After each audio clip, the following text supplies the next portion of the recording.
right muri Zimbabwe ya welcome pamusoro television musha malatest musha zvinopisa zvega zvega. Nhasi takunzirai nyaya inosirisisa kwazvo. Ndofunga vamwe makasangana nayo vamwe munosangana nayo, but ine edition nyaya iyi pane zvazotaurwa naSekuru Tembo svikiro reguruve vane zvavakazotaura, but uchangosvika uchangotibata, don't forget to subscribe.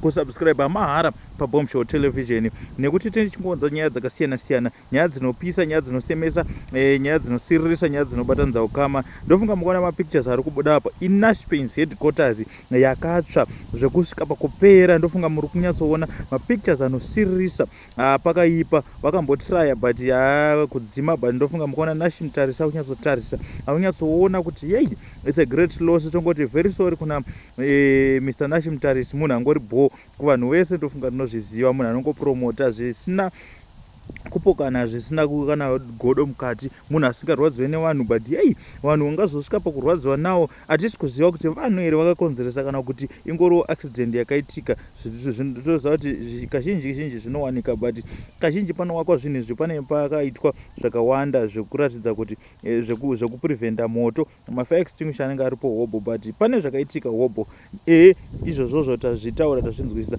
But